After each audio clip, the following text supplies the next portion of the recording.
What's up, ladies and gentlemen? Welcome to Film Fridays. Phew, I can't believe I finally get to say that. I have been waiting and dreaming for this day to come.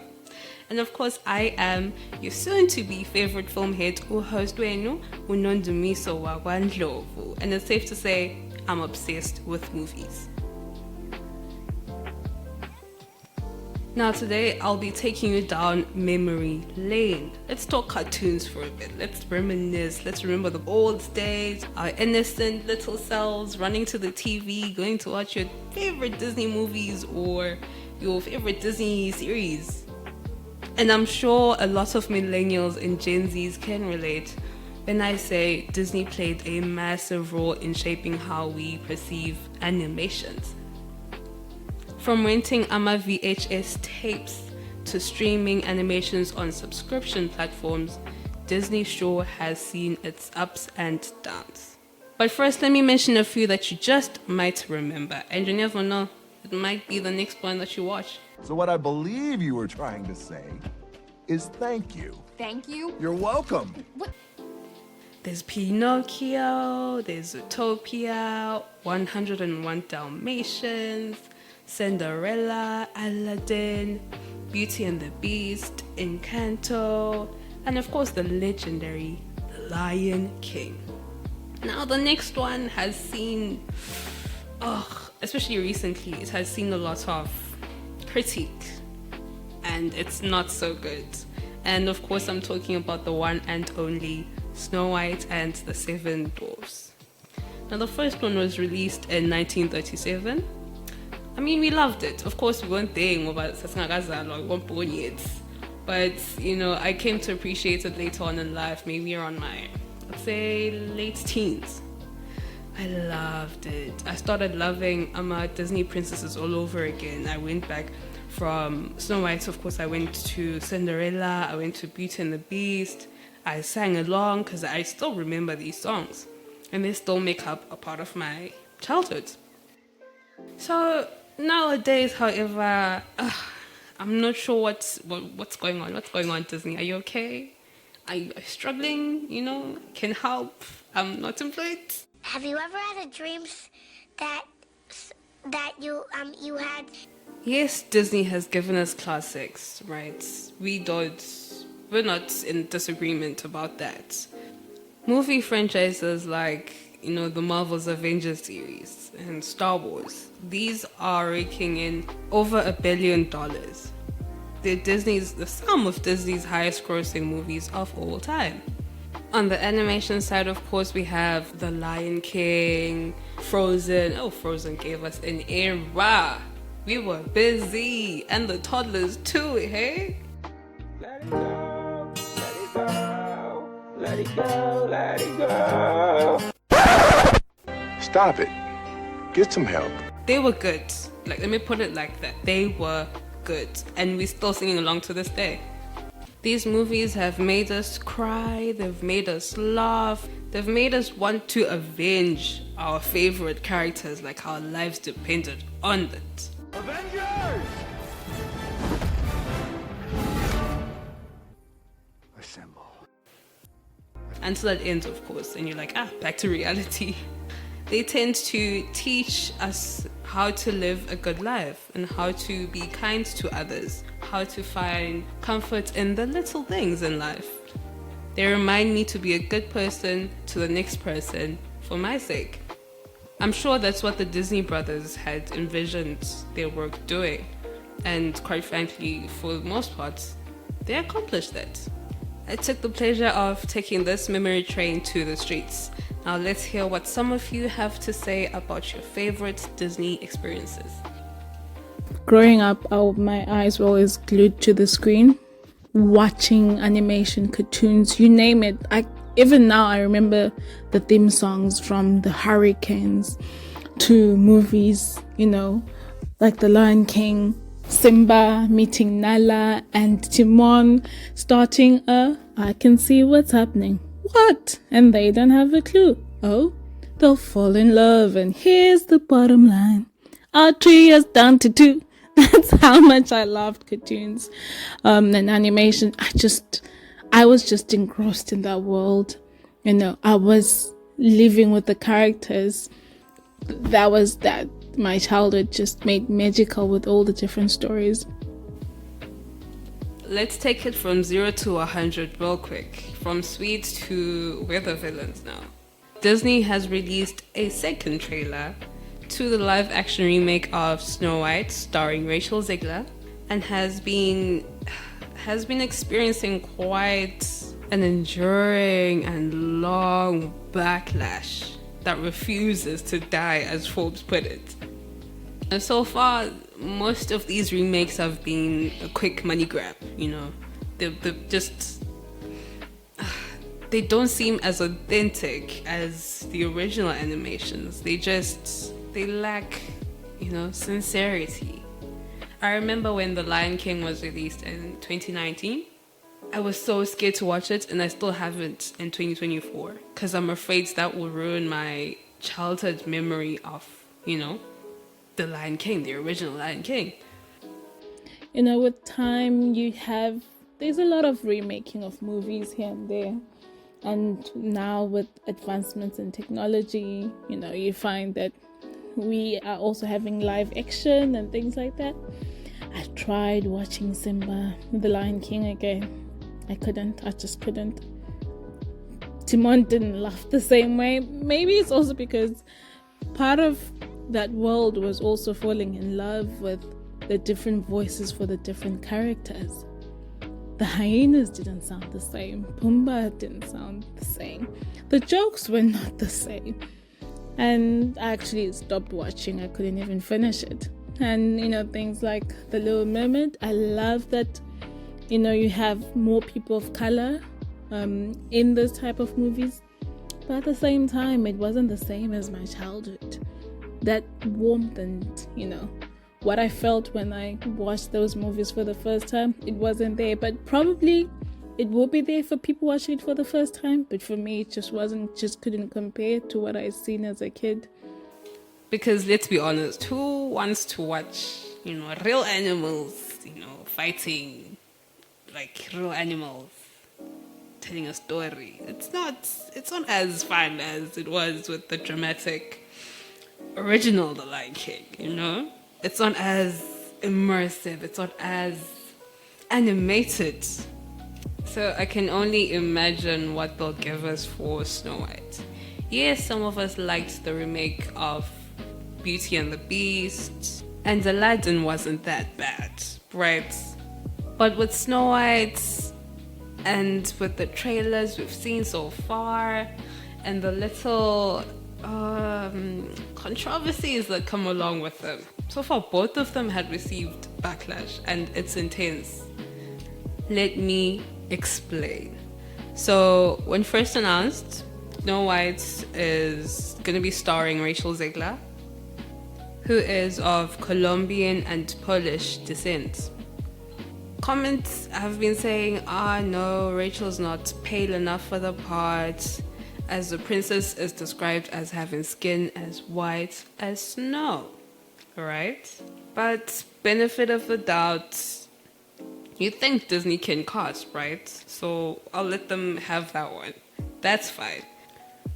Let's look at it this way. We have Halle Bailey, who played the Little Mermaid, and she bodied her character. That is a fact. Fight me.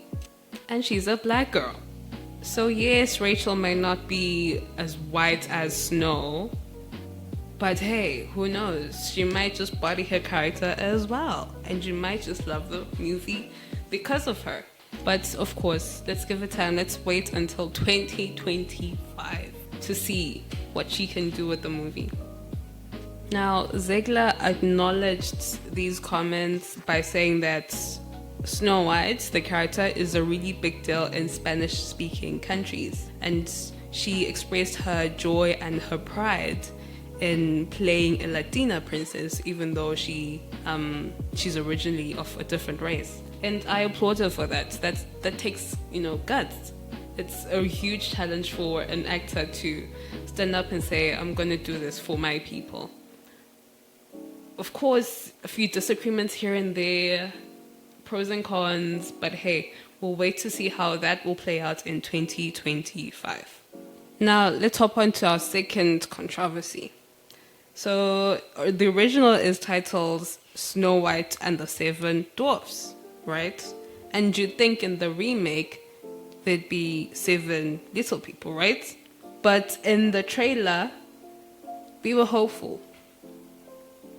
For some reason, Disney chose to use CGI instead of real people in casting to play the 7 dwarfs, which is wild because you think, don't you want to create jobs for more people, especially minorities, especially in the US, right? It only makes sense for people to play the parts. This received huge backlash, and for the right reasons. This argument, however, also has two sides, because the absence of dwarfs has sparked backlash online, yes, but the idea of 7 dwarfs appearing in the remake has also proved controversial. The legendary Peter Dinklage from the Game of Thrones said that he was a little taken aback by Disney's decision to cast a Latina actress as Snow White, but they're still telling the story of Snow White and the 7 Dwarfs. And in response to Dinklage's comments, Disney stated that to avoid reinforcing stereotypes from the original animated film, we are taking a different approach with these 7 characters and have been consulting with members of the dwarfism community. Now, I guess this turns into something that's of a subjective opinion. Whose side do you take? Do you agree with Disney's decision not to cast people with dwarfism? Or are you pro the other side? In my opinion, I honestly think Disney missed the point.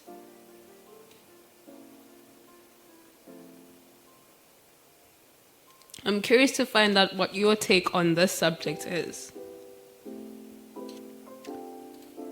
Because in the new release, the new trailer rather, Disney has included people from diverse backgrounds, which is an icky description already. So you're like, are we still tying this down to the original Snow White, or we're just trying to accommodate everyone now with this diversity pitch? They're remaking the movie. They just got rid of the dwarves. Okay, but what do they call them? Why would they get rid of the dwarves, though? Magical creatures. Regarding the Snow White remake, Snow White and the 7 Dwarfs, as if there's lots of opportunities in the acting industry for little people, let's just go ahead and make 6 of the 7 dwarves tall, average height.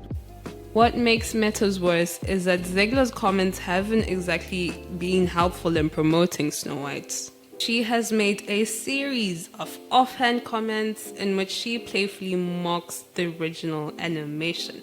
For me, that's your first, no, stop it, girl. What are you trying to do? You're ruining things.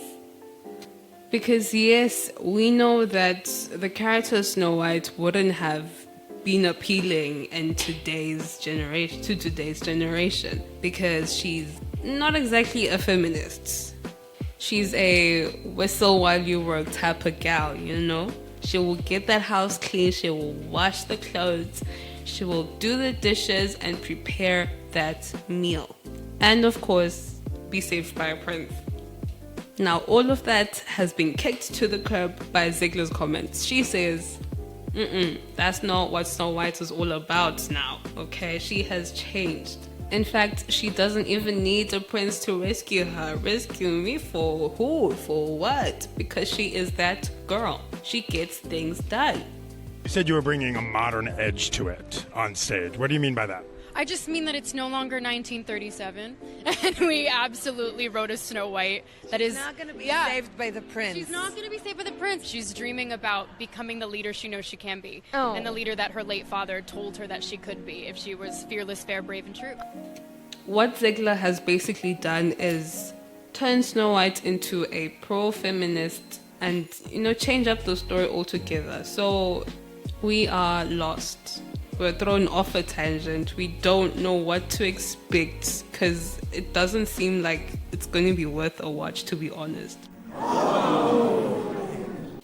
If anything, I think I'm only going to watch it just to close that chapter, because it's been quite a chaotic ride, left, right, and center. It's either this or that, and it's just changing up the whole experience that we originally had with Snow White and the Seven Dwarfs of 1937. Here's one comment that goes as far as saying, Disney found a way to cast somebody for Snow White whose entire personality on a marketing tour for the movie is, I hate Snow White. Her incredibly off-putting personality is not the only thing you get out of Rachel Zegler while talking to her. That's wow. Another one says she's very talented and she got the role, and your little tiki-toki with millions of views is not going to take that away from her. And I'm pro that, you know, it's someone's job at the end of the day, and they're going to do their best to give the audience what they might want to see and what they might later on grow to appreciate as a work of art, because that's what she's doing. And at the end of the day, everyone is entitled to their own interpretation of a piece of work. And if hers is good with her and she deems it fit to give to us, what can we say? We're the audience, right?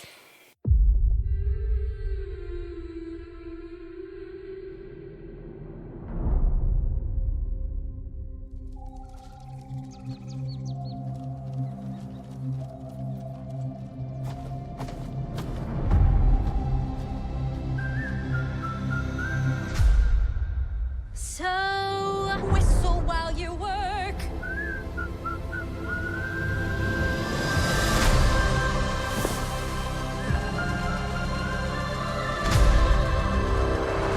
Whistle while you work. Magic mirror on the wall. Who's the fairest one of all?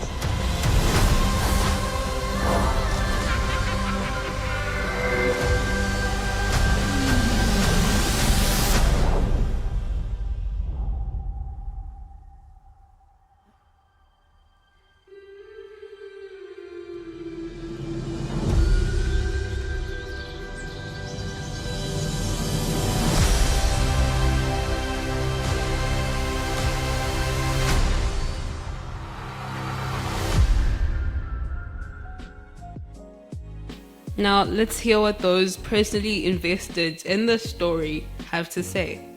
David Hand, the son of the original 1937 Snow White's director, joined the conversation. The 91-year-old, who previously worked as a designer for Disney, told The Telegraph that Walt Disney himself would not agree with the changes being made to the original story. Open quotes. They changed the stories, they changed the thought processes of the characters, they just aren't the original stories anymore. They're making up new work things, and I'm just not into any of that. Close quote. What's more upsetting is that this isn't the first live-action remake of Snow White and these other princess movies. Disney has time to go over each and every one of these remakes, gather in as much information from the audience reviews as they can to cater for them in the next one. So if they're gonna give us this in 2024, what are we supposed to expect in 2025 for the full movie? It's just not the same. But is there really anything they can do to salvage a story that was made with the wrong intent in the first place? I'm not so sure. And watching this new trailer reinforces the idea that I'm not sure. It seems as though Disney ate the poison apple in the retelling of this iconic story, and trust, there is no prince coming to save it, because a girl boss never gets saved. Maybe we give this a third pass of editing? Or we just let this project go altogether. This won't be the first time you guys have lost over $200 million on a remake. And maybe, just maybe, we go back and take a look at some old Disney classics. And instead of picking through them, trying to figure out what you can criticize or figure out where they're not feminist enough, maybe we should try to find out what made them classics, why people love them, and why they will continue to love them. The simple truth is, pleasing everyone is impossible, and although controversy after controversy has arisen, there might just still be a light at the end of the tunnel. So let's buckle up and we'll just have to wait till 2025. And hopefully this time they won't postpone the release date. It's time for some music. We shall sing Golden Afternoon. That's about all of us. Sound your A, Lily. La. La la la la la la la la. Boom, boom, boom.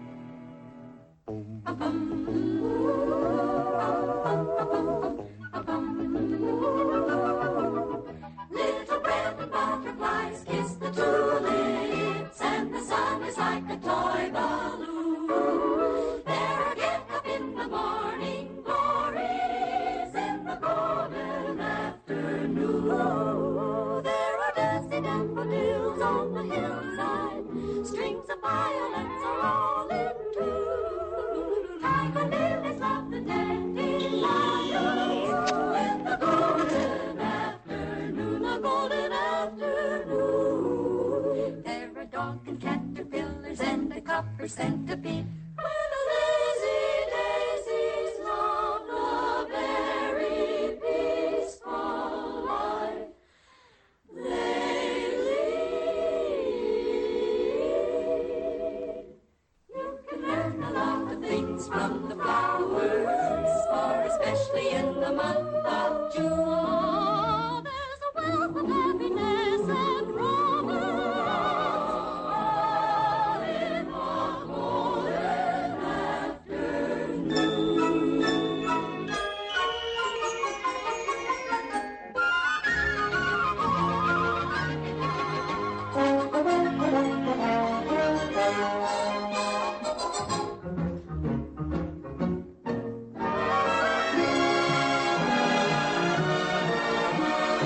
all in the golden afternoon, the golden afternoon. You can learn a lot of things from the flowers, more especially in the month of June. There's a wealth of happiness and romance. The golden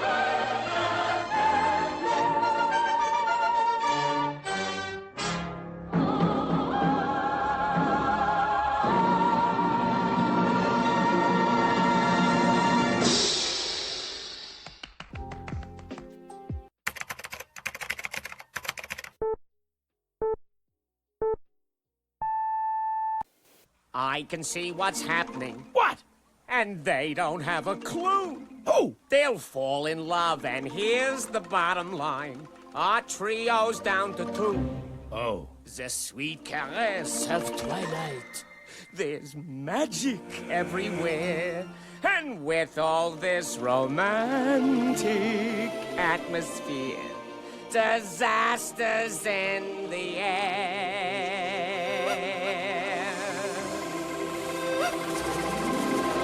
Can you feel the love tonight?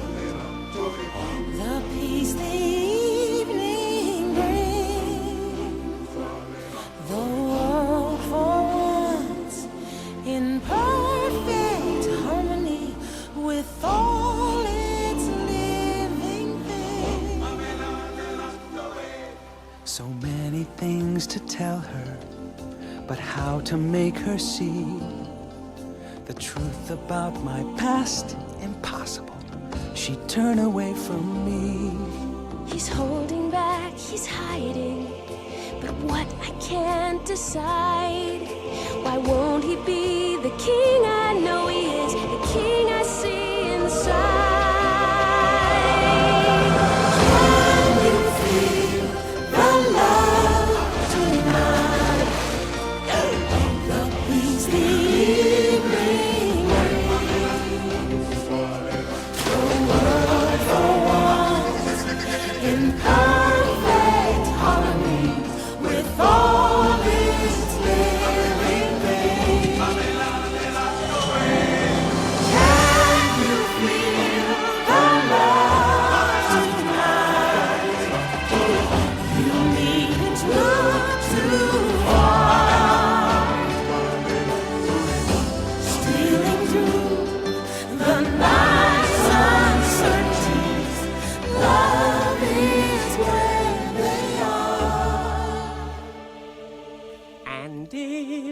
he falls in love tonight.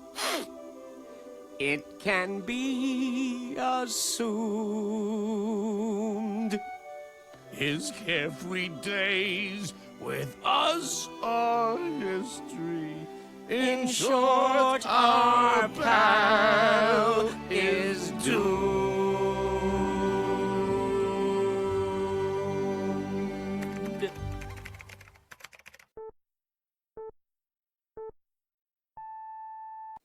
I'll swim up to his castle. Then Flounder will splash around to get his attention, and then Down we'll go... here is your home.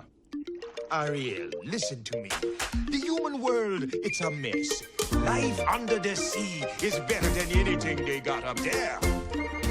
The seaweed is always greener in somebody else's lake. You dream about going up there, but that is a big mistake. Just look at the world around you, right here on the ocean floor. Such wonderful things around you. What more are you looking for? Under the sea, under the sea. Darling, it's better down where it's wetter. Take it from me. Up on the shore, they work all day. Out in the sun, they slave away. While we're devoting full time to floating under the sea.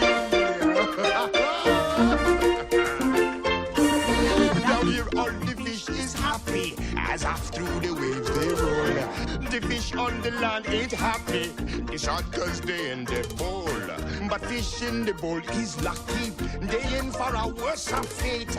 One day when the boss get hungry, Yes, you gonna be on the plate. what no, under the sea.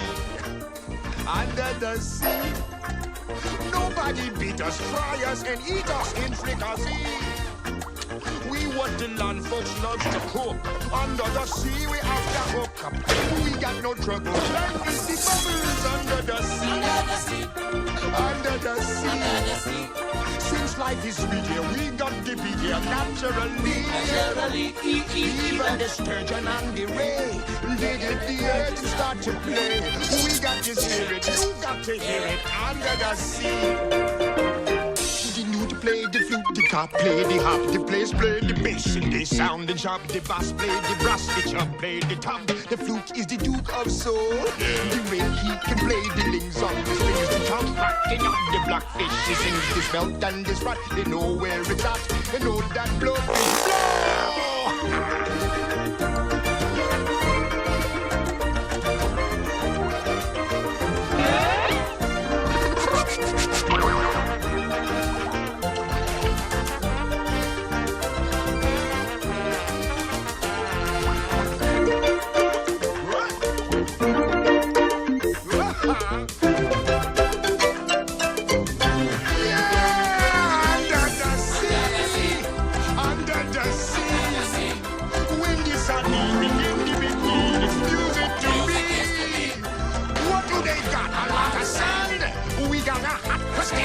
band. Each little clown here know how to jam there under the sea.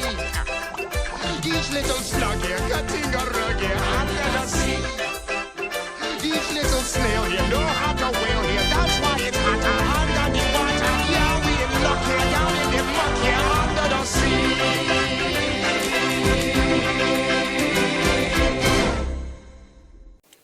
This has been your favorite film heads, host wenu Unondumiso Wakondlovu, and I'll see you on the next one. Thank you and good night.